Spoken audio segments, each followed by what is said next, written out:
जसं आपण मगाशी म्हटलं की काही वेळे या बहु उमेदवार माघार घेऊ शकले नाही, असे किती उमेदवार आहेत आता की जे आगामी काळात पाठिंबा देऊ शकतात? भरपूर आहे. मी आपल्याला सांगतो की शिवसेनेच्या 23 पैकी 20च्या वरती सीट आहेत. संजय राऊतांनी हा पण आरोप केला की 3 वाजेनंतर मुदत संपल्यानंतर सुद्धा प्रशासनाला मी आपल्याला सांगतो 3 वाजून 2 मिनिटांनी एक बाई जी होती ती आमची वरती चढली आणि गेट बंद झालं. आम्ही विनंती केली की 2 मिनटं आहे, त्यांनी ऐकलं नाही. मी तर ते पायरी पण चढलो नाही, आपण पाहिलं असेल. मी फक्त इकडेच राहिलो. 3 वाजून 2 मिनिटांमध्ये आमची ती लेडीज गेली असती तर आमची 7वी सीट बिनविरोध झाली असती. पण शेवटी न्यायदेवता आहे, त्याच्यामध्ये कायदे आहेत, सगळ्या गोष्टी आहेत ज्या पाळल्या पाहिजे ते आम्ही पाळल्या आहेत. राऊतांना काय उत्तर द्याल तुम्ही या सगळ्या संदर्भामध्ये? नाही, त्यांना उत्तर देण्यात काही अर्थ नाही आहे. सगळ्या जळगाव जिल्ह्याला माहिती की ही निवडणूक कशी होते. एक आहे, आम्ही तिथं मी असेल की आमदार चंद्रनाथ असतील, जिल्हा प्रमुख असतील, आम्ही तिथं ठाण मारून बसलो. ते तुम्ही बघताय 4 दिवसामध्ये मी सकाळी गेलो, रात्री 12-1च्या पहिले कधीच घरी आलो नाही. हे आपण सगळ्यांनी पाहिलं आहे. घराणेशाहीचाही आरोप झाला,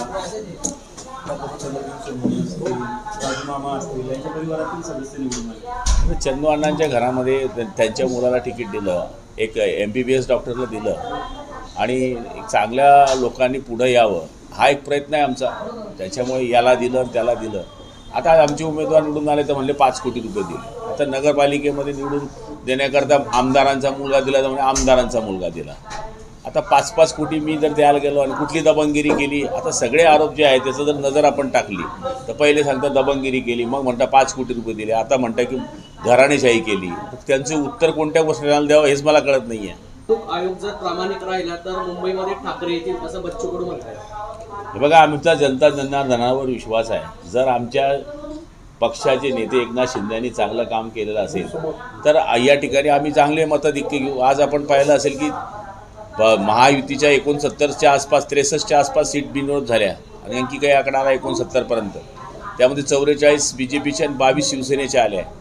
त्यामुळे लोकांनी काही फक्त जळगावातच बिनविरोध काढलं असं नाही आहे. सगळीकडे